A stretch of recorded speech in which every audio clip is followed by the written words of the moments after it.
અમારે 6 સબ્જેક્ટ હતા અને એમાં 2 સબ્જેક્ટમાં હું ફેલ થયો હતો. ઓકે.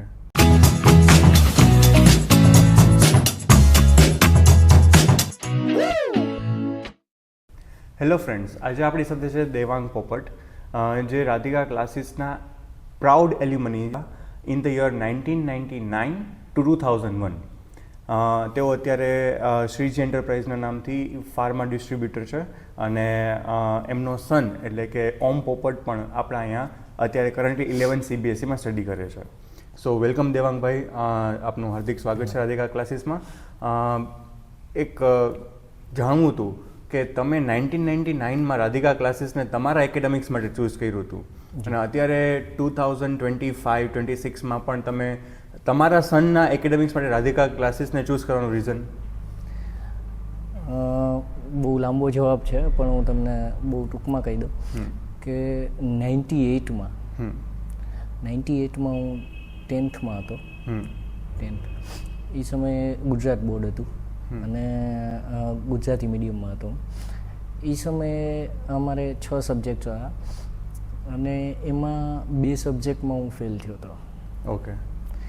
એમાં હું રિપીટર હતો. એ રિપીટ એક્ઝામ આપી દીધા પછી મતલબ ભણવા ઉપર થોડુંક એવું થઈ ગયું હતું કે ભાઈ હું નહીં કરી શકું એમ. પછી મને એઝ યુઝ્યુઅલ કે બધાએ ઘરમાં કીધું કે જો એટલીસ્ટ તું 1 ડિગ્રી હાથમાં નહીં હોય તો તું પપ્પાનો બિઝનેસ છે સંભાળી તો શકીશ પણ કદાચ એવું બની શકે કે તને સારી છોકરી ના મળે. ઓકે.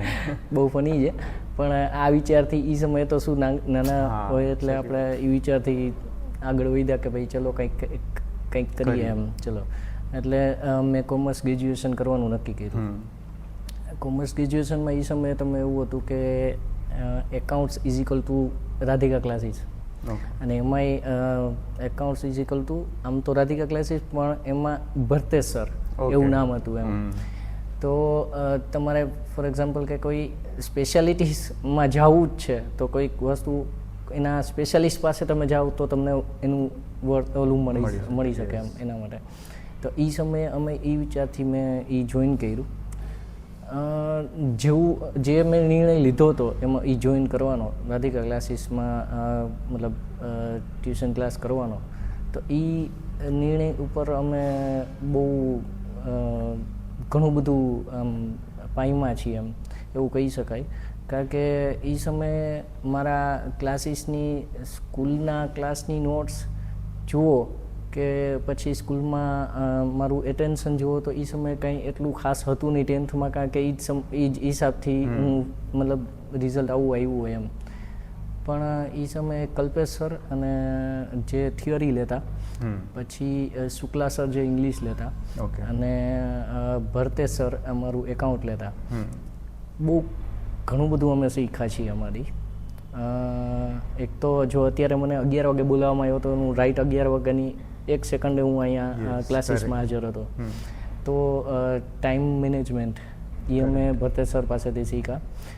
ડ્યુટી કેને કહેવાય એ અમે ભરતેજ સર પાસેથી એ શીખ્યા. કારણ કે તાવ હોય કે શરદી હોય વરસાદ હોય ભરતેજ સરનો ક્લાસ ક્યારેય બંધ ના રહેતો. એ ખુદ ચાલુ ક્લાસ એની ડ્યુટી કોઈ દિવસ ભૂલ્યા નથી. અમારી સામે સરના વાઈફ એટલે અમારા ભાભી એ ત્યાં દવા દેવા આવતા. એ દવા ખાઈને પણ ક્લાસ ચાલુ રાખતા. એ સમયે આમ અમારી સામે એ તાવ એને ચડેલો હોય ને અમે ક્લાસ એટેન્ડ કરેલો છે. તો આ ડ્યુટી અમે એની પાસેથી શીખ્યા. બરાબર. એટલે જરૂરી નથી કે તમે ફેમિલીમાંથી કે સ્કૂલમાંથી જ ઘણું શીખવા મળે. ક્લાસીસ પણ ઘણું બધું શીખવાડી જાય છે આમ. તો એ અમને તો ઘણું બધું ફળ્યું. એ સમયે 11thમાં હું ફર્સ્ટ ટ્રાયમાં જ પાસ થઈ ગયો. એ સમયે એવું હતું કે તમને મંથલી અમને ટેસ્ટ લેતા અને થિયરી સબ્જેક્ટમાં એ ટાઈપનું હતું કે અમને ડેઇલી એક ચેપ્ટરનો એક ટોપિક સમજાવે. એ ટોપિકના અમને પોઈન્ટ્સ લખાવે. એ પોઈન્ટ્સ ઉપર એકદમ ડિટેલમાં ચર્ચા કરે. એ પોઈન્ટ્સ અમારે વેરી નેક્સ્ટ ડેના અમારે એ સમજીને લર્ન કરીને આવવાના. Yes, correct. અને રેન્ડમલી કોઈ બી એક સ્ટુડન્ટને ઊભા કરે, પૂછે, એ ટોપિક વિશે એને જવાબ દેવાનો. જો એ જવાબ ખોટો પડ્યો કે એમ લાગ્યું કે આ વ્યક્તિ એ પ્રિપેર કરીને નથી આવ્યો, એટલે એને 2 વખત આપે. અને એ 2 વખત જો કરીને ના આવે તો એને ત્રીજા દિવસે 5 વખત કરવાનું. અને પછી એના રિવ્યૂ માટે પેરેન્ટ્સને બોલાવે જો એનાથી આગળ કાંઈ ન થાય તો.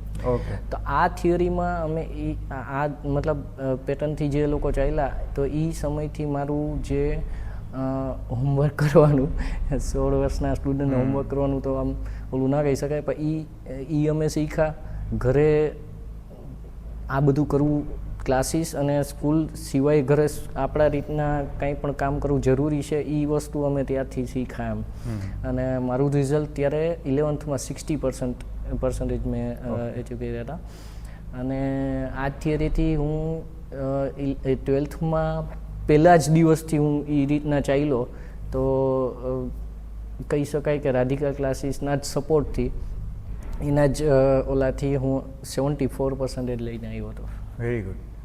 અને એ સમયે 74% એટલે ઘણું સારું રિઝલ્ટ કહેવાય. એ વસ્તુ મારા માટે અનબિલીવેબલ હતી એમ.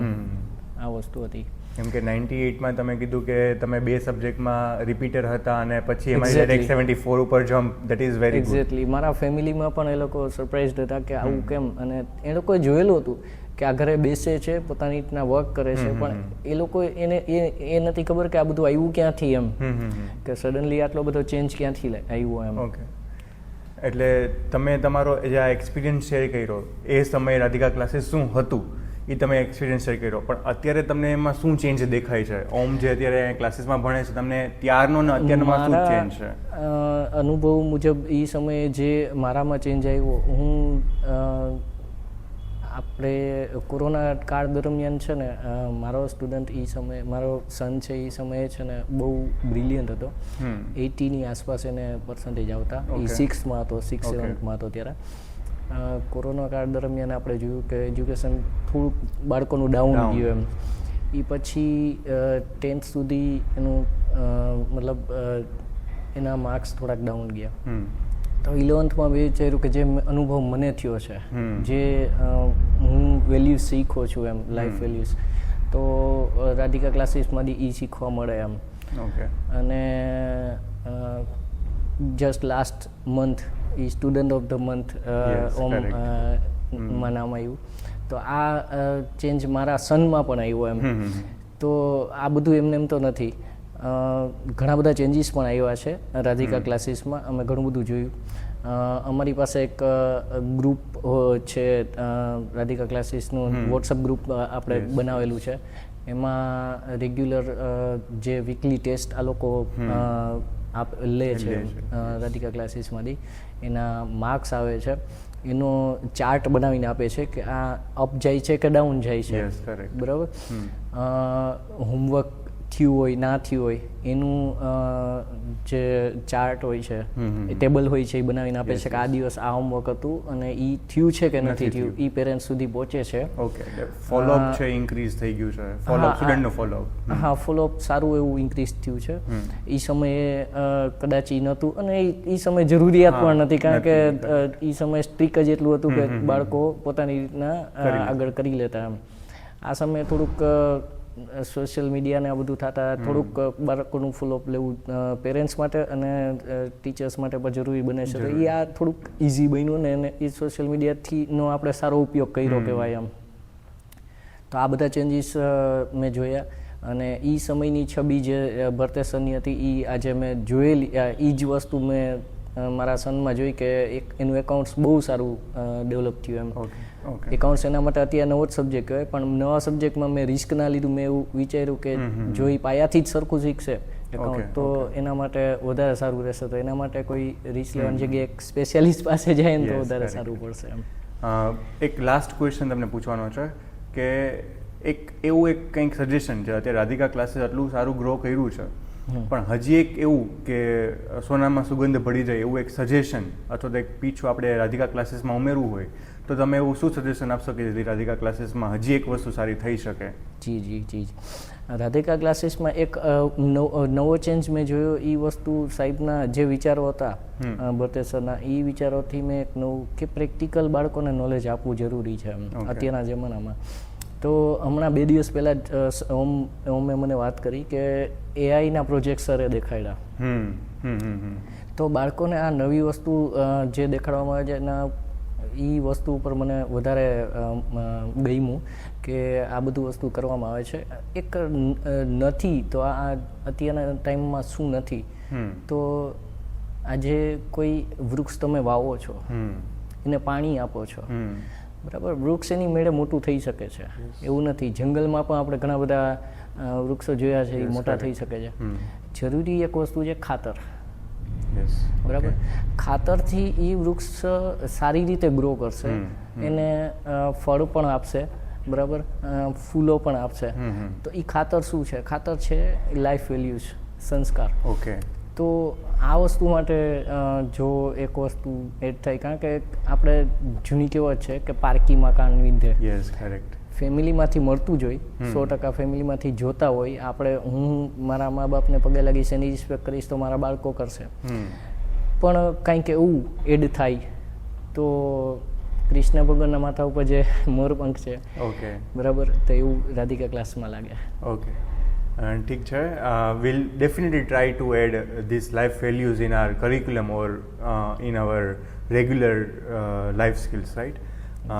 સો તમારે પણ જો આવી રીતે સ્ટડી કરવું હોય, રાધિકા ક્લાસીસનું જે ટાઈમ મેનેજમેન્ટ છે કે કોઈ પણ સ્માર્ટ ક્લાસ છે કે એઆઈના લેક્ચર્સ, રોબોટિક્સના લેક્ચર્સ છે, આ રીતે તમારે પણ સ્ટડી કરવું હોય તો you should join Radhika classes. Thank you. Thank you.